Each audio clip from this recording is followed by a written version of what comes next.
నమస్తే సీవా న్యూస్ కి స్వాగతం. వార్తల్లోని వివరాలకు వెళ్తే కర్నూలు జిల్లాలోని స్థానిక నంద్యాల చెక్ పోస్ట్ వద్దనున్న నేషనల్ హైవే రోడ్లు మరమ్మతుల పనులను శుక్రవారం రాష్ట్ర రోడ్లు, భవనాలు, పెట్టుబడులు, మౌలిక వస్తువుల శాఖ మంత్రి బీసీ జనార్దన్ రెడ్డి పరిశీలించారు. రాష్ట్ర వ్యాప్తంగా పార్టికల్ ఫ్రీ రోడ్లే లక్ష్యంగా జరుగుతున్న మరమ్మతుల పనులను తనిఖీ చేసేందుకు వరుసగా జిల్లాలలో మంత్రి బీసీ జనార్దన్ రెడ్డి పర్యటిస్తూ ఉన్నారు. ఇప్పటికే అన్నమయ్య, కడప, పల్నాడు జిల్లాలలో పర్యటించిన మంత్రి తాజాగా నేడు రహదారుల మరమ్మతుల పనులు పర్యవేక్షణలో భాగంగా కర్నూలు జిల్లాలో రోడ్ల మరమ్మతులు పనులను మంత్రి పర్యవేక్షించారు. ఈ సందర్భంగా రోడ్డు మధ్యన ఉన్న ట్రాన్స్ఫార్మేషన్ పై మంత్రి అధికారులను ఆరా తీశారు. రోడ్డు మధ్యలో అలా ట్రాన్స్ఫార్మర్ ను వదిలేస్తే ప్రమాదకరమని, కాబట్టి దానిని అక్కడి నుంచి మార్చాల్సిందిగా అధికారులను ఆయన ఆదేశించారు. ఈ కార్యక్రమంలో Panyam MLA Gowri Charitha Reddy, joint collector doctor B Navya, R and B శాఖ SE Maheshwar Reddy, municipal commissioner Ravindrababu, national highway ఉన్నతాధికారులు తదితరులు పాల్గొన్నారు. రెవెన్యూ సదస్సుల వల్ల రైతుల సమస్యలు పరిష్కారం అవుతాయని కర్నూలు జిల్లా పాణ్యం ఎమ్మెల్యే గౌరీ చరితారెడ్డి తెలిపారు. కర్నూలు సమీపంలోని పెద్దపాడు వద్దనున్న రెవెన్యూ సదస్సులను జిల్లా కలెక్టర్ రంజిత్ బాషా ఆధ్వర్యంలో నిర్వహించారు. ఈ సందర్భంగా కలెక్టర్ మాట్లాడుతూ భూముల సమస్యలకు సంబంధించిన వివరాలను అధికారులకు తెలియజేసి వాటి పరిష్కారం చేస్తామని తెలిపారు. కోర్టు పరిధిలో ఉన్న సమస్యలు, కుటుంబ వివాదాలు ఉన్నవి తప్ప మిగిలినవన్నీ అధికారులు పరిష్కారం చేస్తారని తెలిపారు. ఎమ్మెల్యే గౌరీ చరితారెడ్డి మాట్లాడుతూ రెవెన్యూ సదస్సు నిర్వహించినందుకు ముఖ్యమంత్రి చంద్రబాబు నాయుడుకి ధన్యవాదాలు తెలిపారు. ఈ సదస్సు వల్ల ఎప్పటి నుంచో ఉన్న సమస్యలు పరిష్కారం అవుతాయని తెలిపారు. గ్రామానికి సంబంధించినటువంటి అన్ని సమస్యల్ని పరిష్కారం చేసే దిశగా ఖచ్చితంగా ప్రభుత్వం తరఫున అందరూ అధికారులు పనిచేస్తారు.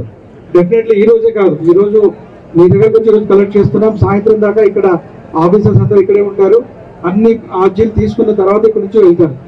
ఈ రోజే కాదు, ఏ రోజున్నా ఖచ్చితంగా అధికార యంత్రాంగం డెఫినెట్ గా మీకు అందరూ కూడా రెస్పాండ్ అవుతుంది.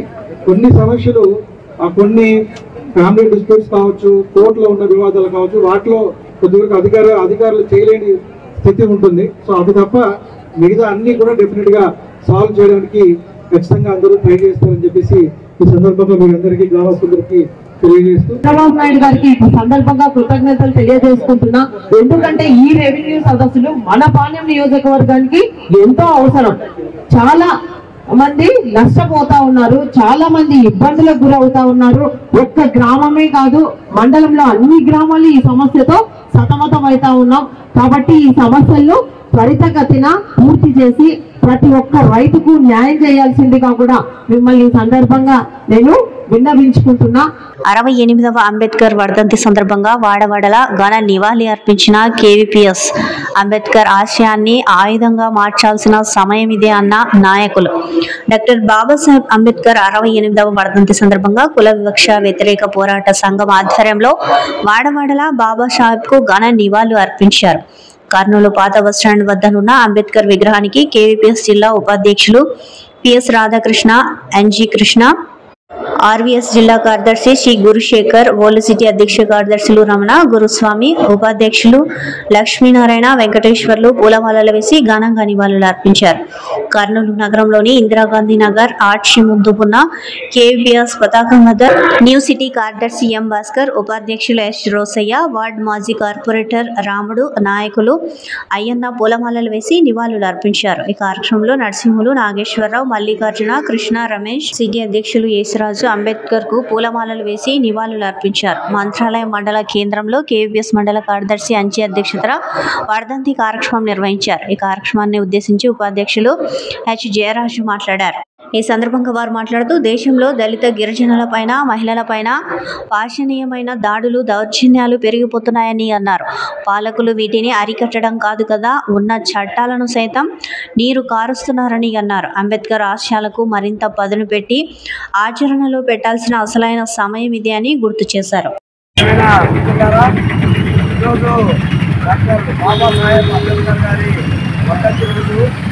ఈ వర్ధంతి రోజు సందర్భంగా ఆయన అర్పిస్తున్నాము. ఈరోజు అంబేద్కర్ గారు ఏదైతే భారత రాజ్యాంగాన్ని మన దేశ ప్రజలంతా కూడా సుఖశాంతంగా ఉండాలని చెప్పి మన దేశం బాగా అభివృద్ధి కావాలని చెప్పి సంకల్పించుకున్న రాజ్యాంగాన్ని రాయడం జరిగింది. అటువంటి రాజ్యాంగాన్ని కాపాడి రాజ్యాంగం యొక్క ఫలాల్ని అన్ని వర్గాల ప్రజానికానికి అందేటట్టు పాలక వర్గాలు చేయాల్సిన అవసరం ఉండేది. కానీ ఈరోజు పాలకులు ప్రాంతాలు రాజ్యాంగాన్ని మంత్రిగలిగే పద్ధతిలోన రాజ్యాంగాన్ని కించపరిచే పద్ధతిలోన విధానాలు అవలంబిస్తున్నారు. ఎందుకోసమంటే ఈరోజు భారత రాజ్యాంగం పట్ల నరేంద్ర మోడీ గారికి కానీ బీజేపీ వారికి కానీ దాని పట్ల ప్రేమ అభిమానము ఏమాత్రం లేదని చెప్పి కూడా నేను సందర్భంగా చెప్పదలుచుకున్నాం. ఎందుకోసమంటే భారత రాజ్యాంగంలో పొందుపరిచినటువంటి రిజర్వేషన్లు కూడా ఈరోజు తీసేయాలని చెప్పి బుద్ధితో ఈరోజు బీజేపీ పరిపాలన కొనసాగుతుందని చెప్పి ఈ సందర్భంగా తెలియజేస్తున్నారు. అంటే ఈరోజు దేశంలో ఉన్న కులతత్వాన్ని మతతత్వాన్ని భాష ప్రాంతీయ తత్వాన్ని కూడా పెద్ద ఎత్తున రెచ్చగొట్టి ప్రజల మధ్యన తగాలు పెట్టి ఘర్షణ పెట్టి వాళ్ళ యొక్క పాపం గడుపుతున్నారు, వాళ్ళ యొక్క పరిపాలన కొనసాగిస్తున్నారు. కాబట్టి అటువంటి పాలకుల నుంచి ఈ దేశ భారత రాజ్యాంగాన్ని కాపాడుకున్నప్పుడే మన అంబేద్కర్ గారికి నిజమైన నివాళి అర్పించినట్టుగా మనమంతా భావించాలా.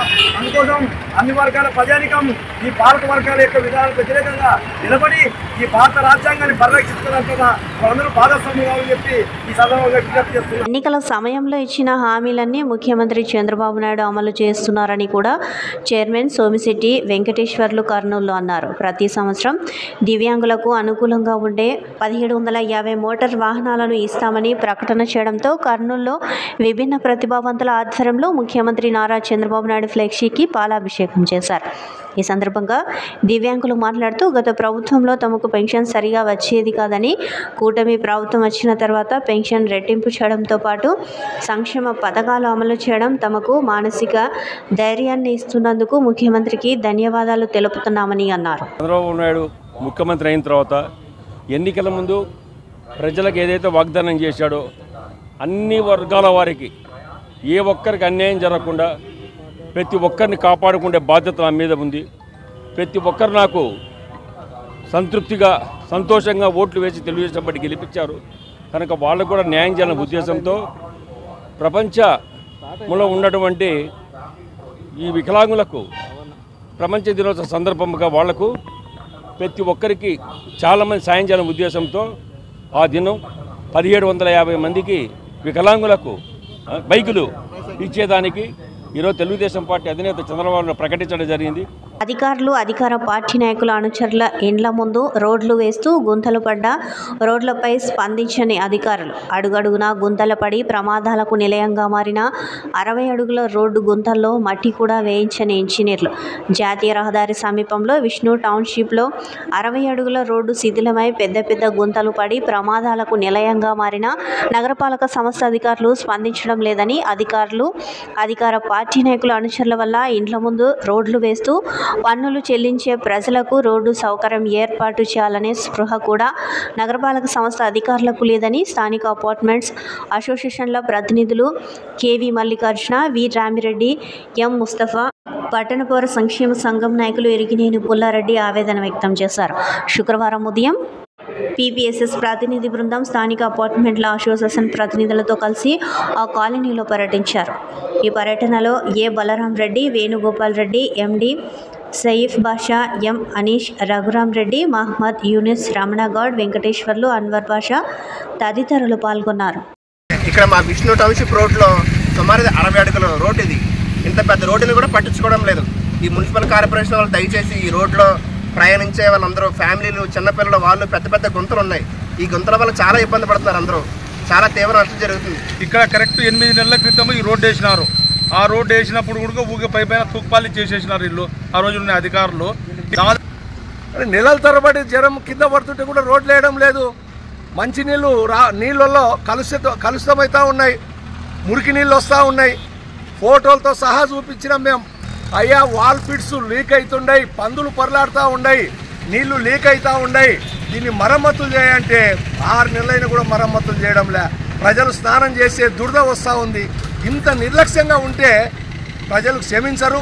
కాబట్టి ప్రజాప్రతినిధులు స్పందించాలి, ప్రభుత్వ అధికారులు స్పందించి వెంటనే ఎక్కడ రోడ్లు అవసరమో అక్కడ రోడ్లు వేయమని చెప్పి మేము పట్టణ పౌర సంక్షేమ సంఘంగా నగరపాలక సంస్థ మేయర్ గారిని కమిషనర్ గారిని కోరుతా ఉన్నాం. తమకు న్యాయం చేయాలంటూ కర్నూలులో ఆర్ ఎల్లమ్మ కుటుంబ సభ్యులు ఆందోళన చేపట్టారు. కర్నూలు వద్ద ఉన్న బాధిత కుటుంబ సభ్యులు పొలం కబ్జాపై పోలీసులకు ఫిర్యాదు చేస్తే పట్టించుకోకుండా నిర్లక్ష్యంగా వ్యవహరించారని వారు ఆవేదన వ్యక్తం చేశారు. కర్నూలు మండలం రేమడూరు గ్రామానికి చెందిన ఆర్ ఎల్లమ్మకు 1948వ సంవత్సరంలో 2.50 ఎకరాల భూమి కొనుగోలు చేశారు. అయితే ఈ భూమిని కొందరు కబ్జా చేయడంతో 18 సెంట్లు ఉంది అంటూ చెప్పడంతో బాధితులు పోలీసులను ఆశ్రయించారు. ఈ విషయంపై కర్నూలు తాలూకా పోలీస్ స్టేషన్కి ఫిర్యాదు చేయగా ఎస్ఐ దొంగ డాక్యుమెంట్లు తెచ్చారంటూ బాధితులను భయభ్రాంతులకు గురి చేశారని బాధిత ఎల్లమ్మ కుటుంబ సభ్యులు ఆవేదన వ్యక్తం చేశారు. తమ పొలం తమకు ఇప్పించాలని, కబ్జాకు పాల్పడిన వారిపై క్రిమినల్ కేసు నమోదు చేసి తమకు న్యాయం చేయాలని బాధిత కుటుంబ సభ్యులు డిమాండ్ చేశారు. ఈ ధర్నాకు ప్రజా సంఘాలు మద్దతు ఇచ్చారు. మాది రేమడూరు, మా అవ్వది దివదిన్నరపాడు. అప్పట్లో మా ఎవరు రేమడూరుకి వచ్చేసింది. మాది 2.5 రావాలి సార్. ఇయ్యమంటున్నారు వాళ్ళు. 2.5 ఎకరాల పొలము వాళ్ళు ఇప్పుడు ఇయ్యమంటున్నారు సార్. మాకు న్యాయం జరగాల. అంబేద్కర్ వర్ధంతి కార్యక్రమాన్ని కర్నూలులోని కల్లూరు ఎంఆర్పిఎస్ ప్రైవేట్ విద్యా సంస్థల ఆధ్వర్యంలో నిర్వహించారు. కల్లూరులోని అంబేద్కర్ విగ్రహానికి దళిత సంఘాల నాయకులు పూలమాలలు వేసి నివాళులు అర్పించారు. అంబేద్కర్ చేసిన సేవా కార్యక్రమాలను విద్యార్థులకు వారు తెలియజేశారు. ఈ సందర్భంగా ప్రైవేట్ విద్యా సంస్థల అధ్యక్షుడు వాసుదేవయ్య మాట్లాడుతూ అంబేద్కర్ రచించిన రాజ్యాంగం వల్లనే నేడు అందరూ సమాన హక్కులు అనుభవిస్తున్నారని తెలిపారు. భవిష్యత్తు తరాలు సైతం అంబేద్కర్ ఆశయాలను ముందుకు తీసుకుని పోవాలని ఆయన కోరారు. ఈ కార్యక్రమంలో ఎంఆర్పిఎస్ నాయకులు పాముల కుమార్, హుసేన్, విజయ్ తదితరులు పాల్గొన్నారు. విద్యార్థులతో పాటు ప్రజలు కూడా పాల్గొన్నారు. దీంట్లో మహిళా మండలి కూడా పాల్గొన్నారు. మనము ముఖ్యంగా ఇక్కడ గమనించాల్సింది అంటే అతను ఎంతో ముందు చూపుతో బడుగు బలహీన వర్గాల వాళ్ళకి రిజర్వేషన్ లేకపోతే చాలా ఇబ్బంది పడుతున్న ఉద్దేశంతో రిజర్వేషన్ సిస్టమ్ తేవడం జరిగింది. బాబాసాహెబ్ అంబేద్కర్ గారు మరి ఇంతకుముందు పెద్దలు చెప్పినట్టు ఆయన మరణించలేదు, కానీ మరీ జీవం పోసుకొని రేపటి భారతదేశంలో ప్రతి ఒక్క బిడ్డలో ఆయన జీవించే ఉంటారని చెప్పి గుర్తు చేసినందుకు మరి ఎంతో సమకూర్చిన నామం అని చెప్పి భావిస్తూ మరి ఆయన 1891లో జన్మించారు. ఏప్రిల్ 14వ తారీఖున. చనిపోయిన దినం గురించి లెక్కేసుకుంటే 68 సంవత్సరాల సుదీర్ఘమైంది. కాబట్టి ఆయన మరణం లేదు, ఇంకా జనమే ఉందని చెప్పి మేము కోరుతున్నాం. నంద్యాల జిల్లా బనగానపల్లె మండలం యాగంటి దేవాలయం కోనేటిలో మృతి చెందిన బోయస్ సురేంద్ర. ఇది ప్రమాదమా లేక మర్డరా? పోలీసులకు సవాల్గా మారిన కేసు. గుంతకల్లు మండల పాత కొచ్చేరువు గ్రామంలో తండ్రి అక్రమ సంబంధమే కొడుకు మృతికి కారణమని, పథకం ప్రకారమే బోయస్ సురేంద్రను చంపారని మృతుని మామ ఆరోపించారు. కేసును దర్యాప్తు చేస్తున్నామని బనగానపల్లె పోలీసులు తెలియజేశారు. ఈ వార్తలు ఇంతటితో సమాప్తం. నమస్కారం.